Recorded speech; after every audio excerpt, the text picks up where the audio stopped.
Yes, dear students, good morning to all. As you know that yesterday we have read about Akbar and about its rule. Today we are going to read about his son Jahangir. So first of all, write on today's date on it and let's start to read.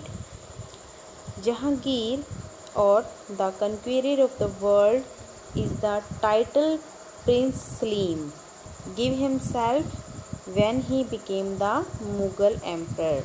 तो आपको पता है कि अकबर का जो बेटा था उसका नाम सलीम था, और जैसे ही वो सलीम एक मुग़ल एम्पर बना तो उसने अपने आप को जहांगीर का नाम दिया। और जहांगीर का मतलब होता है जहां मतलब वर्ल्ड, और गिर मतलब उसे जीतने वाला, तो संसार का विजेता इसका मतलब होता है। तो सलीम ने अपने आप को जहांगीर नाम दिया था।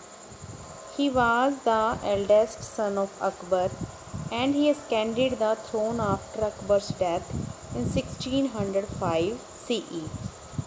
तो एल्डेस्ट सन था और उसे थ्रोन कब मिला? 1605 में, after Akbar's death. Jahangir followed his father's policy of expansion and defeated the Rana of Mewar in 1615 CE। तो सबसे पहले जहांगीर जो है उन्होंने अपने फादर की पॉलिसी अडॉप्ट की, मतलब जो एरिया था उसको एक्सपेंशन करने की पॉलिसी अडॉप्ट की। एंड जो मेवाड़ का राणा सांगा था वो अकबर के लिए सबसे बड़ा ओपोनेंट था, विरोधी था, और इसने उसे भी हरा दिया था 1650 में। With this the Mughals established absolute authority over Rajputanas. तो इस तरीके से मुग़ल ने जो बचे हुए राजपूत लोग थे जिनकी थोड़ी बहुत ताकत राणा सांगा की वजह से थी, वो सारे के सारे मुग़ल के कब्जे में आ गए थे। तो पूरे राजपूताना पे मुग़लों का हक हो गया था। तो Tuzuk e Jahangiri, Jahangir's autobiography is an important source for the study of this period.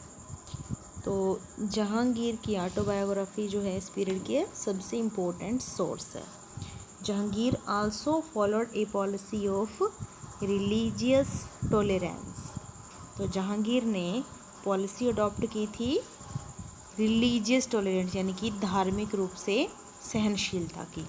He was also a great patron of art and architecture. His wife Nur Jahan exercised great influence in the court and her family members held important positions। तो नूरजहाँ ने बहुत अच्छा प्रभाव छोड़ा था इनके court पर। वो उसकी वाइफ थी और उसके जो फैमिली मेम्बर थे नूरजहाँ के, उनको भी बहुत अच्छी पोजीशन मिली हुई थी मुग़ल एम्परर के रूल में। Coins were struck in her name and many land grants were also made under her name।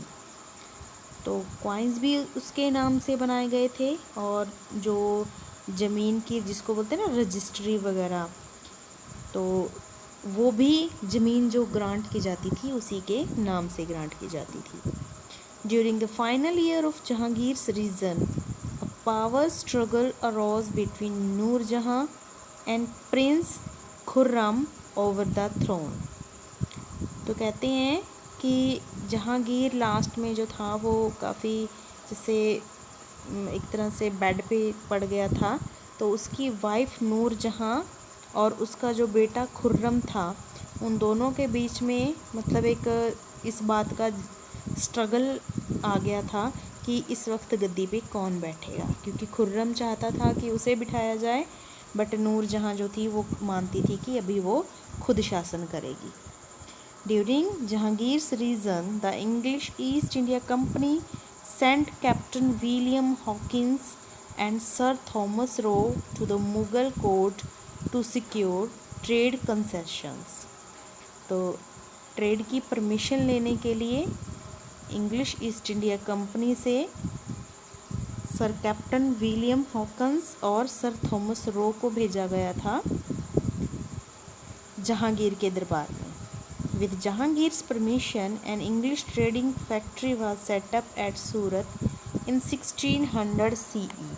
और जहांगीर ने इसकी परमिशन भी दे दी थी, इसीलिए 1600 CE में सूरत में एक फैक्ट्री भी सेटअप की गई.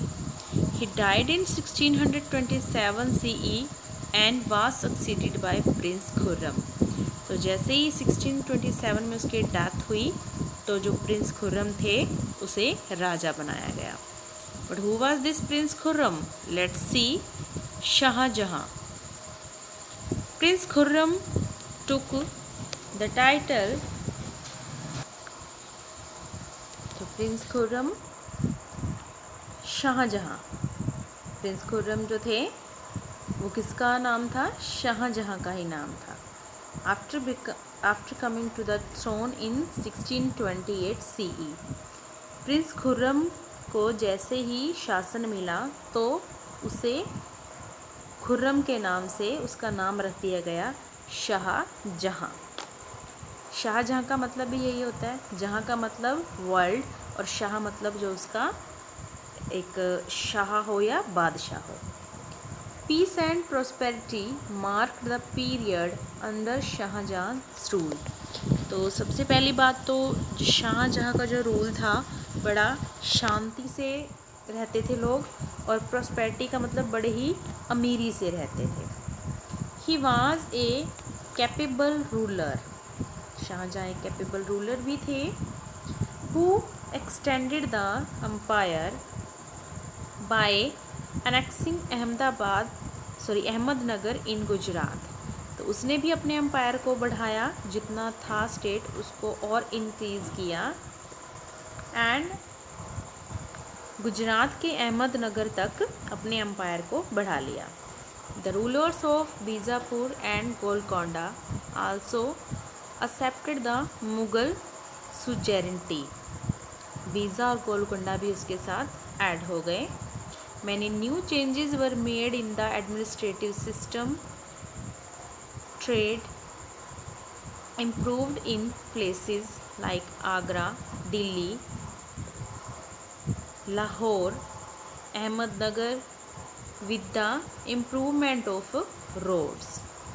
तो ट्रेड भी इम्प्रूव हुआ, यहाँ तक कि इन सब एरिया के अंदर रोड भी बनाए गए. Moreover, being a great patron of art and architecture, many magnificent monuments were built during शाहजहां's rule. क्योंकि आर्ट बहुत लाइक करते थे शाहजहां, तो उनके टाइम में बहुत सारे मोनूमेंट का मतलब होता है हिस्टोरिक बिल्डिंग्स, वो भी बनाई गई. Padshahnama written by Abdul Hamid Lahori and the writing of foreigners like Bernier, Manuki, Trevenard are the important sources for the study of the period under Shahjahan. तो शाहजहां के बारे में इन सब बुक से पता चलता है. Now the next one is a war of succession broke out between the four Mughal princes during the last few years of Shahjahan's reign. Dara Shekho, Shah Shuja and Murad lost at the hands of Aurangzeb, who came to the throne in 1658. कहते हैं कि जब शाहजहां के अंतिम दिन आए तो उसके जो 4 बेटे थे उनके बीच में झगड़ा शुरू हो गया.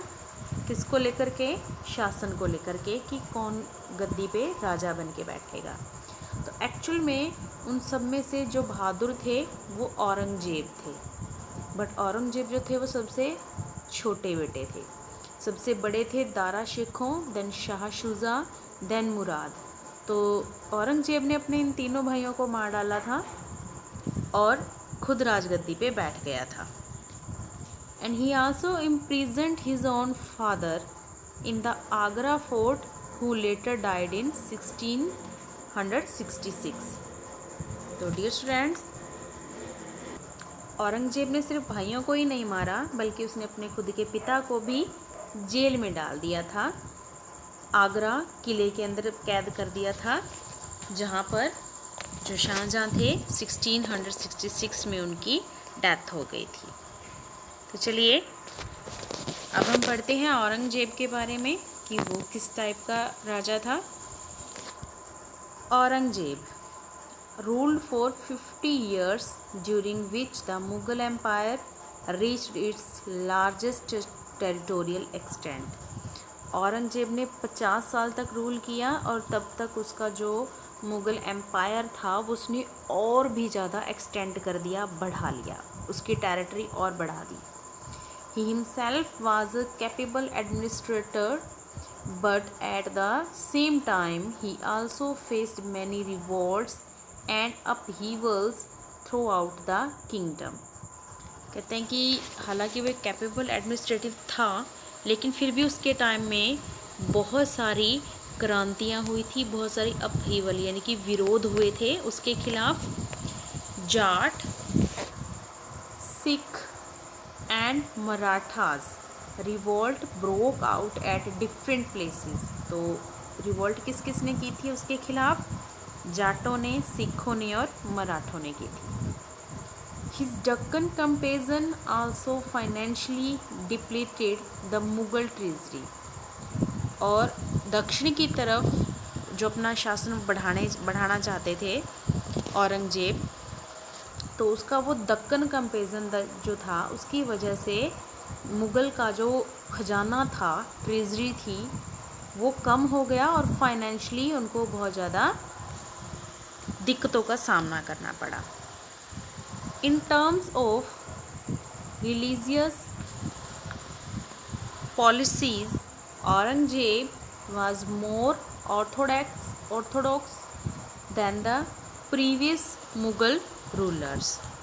तो डियर स्टूडेंट, औरंगजेब जो थे वो कुछ ऑर्थोडॉक्स टाइप के, मतलब पुरानी परंपराओं को मानने वाले लोगों में से एक थे। Dancing and singing and also the celebration of certain festivals were forbidden. तो क्योंकि ये पुरानी परंपराओं को ज़्यादा मानते थे, तो जो जैसे सभा में औरतें नाचती थी, मतलब जिस तरीके से दरबार लगाया जाता था और जो औरतें थी वो मुजरा किया करती थी, तो इस तरह की डांसिंग, सिंगिंग और यहाँ तक कि फेस्टिवल की सेलिब्रेशन तक भी मना कर दी गई थी। Literary sources of this period include Kazim's Alamgirnama, Bhimsen's Nuskha Dilkusha and Ishwar Das Futuhat Alamgiri. तो इनके टाइम में जो बुक्स लिखी गई थी वो ये थी। तो this is all about Mughal emperor, and in the next period we will read about Mughal administration, यानी कि जो मुग़ल लोग थे उनका एडमिनिस्ट्रेटिव सिस्टम क्या था, राज्य को संभालने का सिस्टम क्या था।